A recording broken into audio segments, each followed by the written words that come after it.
new public market. It's almost done. It looks good. We have good people with great thoughts, and obviously there's a lot of work left to do, but I feel very confident this will be one of the best in the state, and I know they want to be the best in the state too, so I think that'll be a real impetus for them to work to make that happen. It's a great facility, great place. It's got great, as you can see, great bones. You've seen all the inside of it. You can envision how it's going to look, and I know they're using Milwaukee as a good example of that. It's that world, and so I think things are going to happen. I know we provided some money for this to get it this far, and so I'm really looking forward to a good result. So that, and one of the other things that is big today is we have Secretary Sayers here from Tourism. Tourism is part of this effort here too. Obviously, it's for the people that live in Green Bay, but if it becomes a good thing, a big thing, it'll bring tourism to downtown Green Bay also. We have an announcement today, $25.8 billion.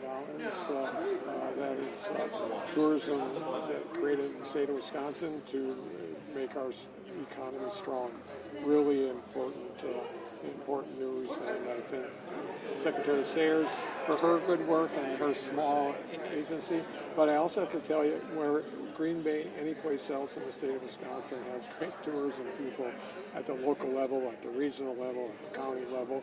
They work 24/7 all year round to make sure that tourism is as successful as it is in Wisconsin. And really proud of the work that has been done. So with that, I'd be glad to answer any questions. Further conversations with Republican leadership regarding the budget? And if not, where do you see these negotiations going in the next couple of weeks? Yeah, I know our staff has been working with their staff, so we'll see. Hopefully we can get together and get some things done. There are some things that are bipartisan in nature, and I think tourism is one of them, and agriculture is another. And so I feel strongly that we will end up with a good product. But it's right now at this point in time, we're going to let the Joint Finance Committee do their thing and see what it looks like. The last thing I would want to do as governor is to veto a budget. That's just not something that's in my DNA. Somehow, as adults, we should be able to figure that out. Is there any accuracy to what Voss said regarding education funding? He said that they were willing to give you, more than what you said when it comes to funding education. He called it a lie, actually. Yeah. Any response to that? I try not to lie. Here's the we are asking for $60 million in special education, and they were at 30, and that's kind of where it ended up.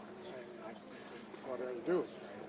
So is 30 better than zero? Of course it is, but it's not enough for school districts to avoid going to referendum every 2 years, as it happens across the state of Wisconsin. We have the resources to do it, and our team was all about University of Wisconsin and public schools and child care. Those are only three things we really talked about. And there are things that they care about too. So hopefully we'll get it done. No, I didn't lie. So let's put it that way. Go ahead, then they'll hit the secretary if you've got something that's not true. I mean, obviously, I'd like to have the budget passed and signed by the end of the month. With negotiations, are you confident that it can happen? Oh, could, but if it doesn't happen by the end of the month, we could still have a budget. I would like to have it. I'm sure legislators would like to go home and stop talking about the budget. So we'll see. Hopefully, we'll get it done. What impact does Brown County tourism have on the state as a whole? It's huge. I don't know if you have the numbers specifically on that, Secretary Sayers, but it's huge. I mean, look at what happened with the Packers and the draft. And first of all, I've said this publicly, nobody could have pulled that off except for the Green Bay Packers. Nobody. It's just in their DNA to do things like that. And so Brown County, Green Bay is really important. Do you have any thoughts on that? Sure. Yeah, it's a $25.8 billion industry statewide now. Every single county is contributing in big and small ways, and Green Bay is certainly no exception. Brown County is coming really strong again this year, and it's because of the Packers, it's because of Bay Beach, it's because of the museums, it's because of the culinary products, and it's because of places that are up and coming, like the public market that we're at here today, which when you think about it, everybody wants to add a public market to their travel itinerary because then everyone in your party can kind of find their own culinary experience. Everybody's going to walk away happy with the experience. So Wisconsin truly seems to be a destination. Every county is reporting record-breaking tourism. How do you keep that momentum going? Obviously, with the draft, that's going to help for the 2025 numbers, but looking to the future after that. yeah, well, we're really, really lucky that we have such great leadership in Governor Evers, who's continuing to invest in tourism so that we can continue to promote the state and tell people that the unexpected is ready to be discovered here in Wisconsin, from our large events like the draft to our culinary experiences, our world-class outdoor recreation, our arts and our culture. But we have to tell people about that. So it does require that investment. We've had that leadership from the governor as well as the legislature in a bipartisan way for the past few years. So we get to get out there, tell those other Midwest markets to drive on over and experience Wisconsin. Secretary, is there any concern over winter tourism? If you note in that report, early 2024 looked low, obviously 25 was similar. Is there a shift? Do you approach winter tourism differently in Wisconsin now, and how does that look going forward? Yeah, we definitely like it to snow in the winter. It definitely helps our numbers. But at the same time, we're prepared for when it doesn't. There's different things people can still be doing in the winter to have those cozy cabins and culinary experiences and museums and supper clubs and all the things they're already doing in Wisconsin. We're going to promote all of it. And even when we don't see that snow, we have ATVing, we have hiking, people are fat tire biking, they're finding other ways to enjoy the great outdoors as well. So that's our job, is to keep promoting that and letting folks know that Wisconsin's great in all forces. I just have one other question for the governor. Are you watching the situation out in California? Any thoughts on those riots? And is the standoff between Gavin Newsom and President Trump similar to what you went through back in 2020 with Kenosha? Is there any comparison to that with you personally? Some similarity.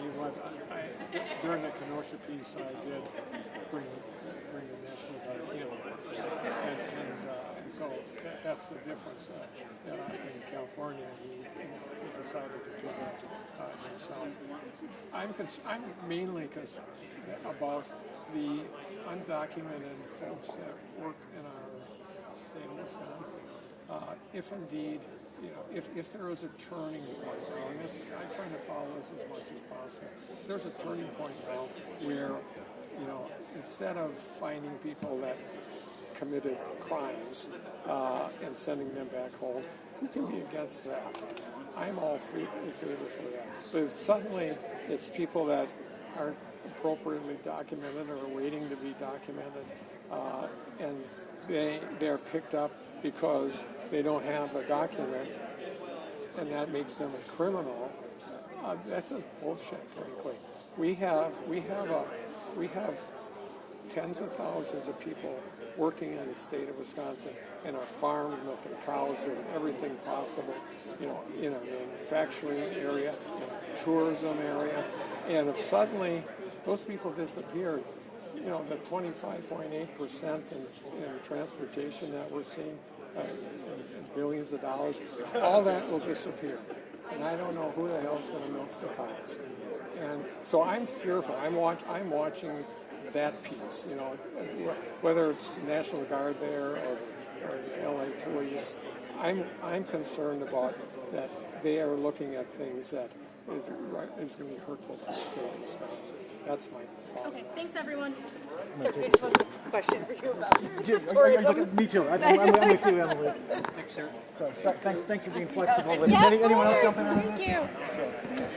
Go ahead. Okay, sounds good.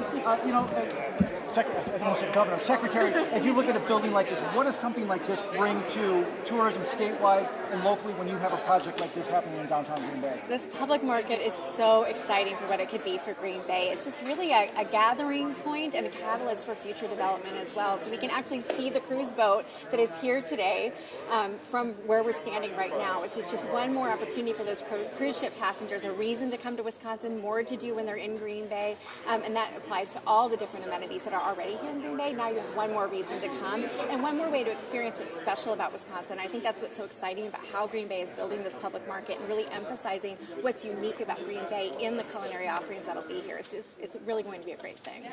I asked Brad Toll earlier today when Brown County sort of released their numbers if he was surprised. Were they as good as he thought they were going to be? He said a little bit better. I mean, it looks like the statewide. I mean, when you look at the numbers statewide, I mean, what does that say about Wisconsin? Well, we were saying for a minute there, oh, we're having a moment, we're having a moment. Now we're saying we have momentum. So we've had 3 record-breaking years back to back. This time we had the full trifecta with the total economic impact. We broke the number of record visits to Wisconsin, as well as the the tax collection. So we had the trifecta this time, and I think that that's just going to continue as we build on that momentum. Suddenly we're on a national stage. People are looking at Wisconsin, actually an international stage. So I think more good things are coming our way as long as we continue to push and keep telling the world about what it is that makes Wisconsin so very special. Any concerns about the report noting that there's a cooling off from pandemic and inflation and things like that are factoring in there? I mean, do you see there's any factor this year or not so much? I think the big news out of that report is the record visitor trips this year and having broken the pre-pandemic numbers from 2019 and broke them in a big way by more than 1 million visitor trips. So it shows that people are planning to come to Wisconsin, are returning to Wisconsin, having some of those return visitor trips. We love to see that, and the new people too are finding their way. So that's the exciting thing there. Target markets for this year are external markets. Yes, we're in 14 markets right now. We're circling the entire state, and we're within the state as well. So we're in Marquette, Michigan, 3 in Minnesota, 3 in Iowa, 4 in Illinois, 5 here in the state. Perfect. Thank you. Okay, thank you. Don't miss the bus. Yeah. We'll let you get on there.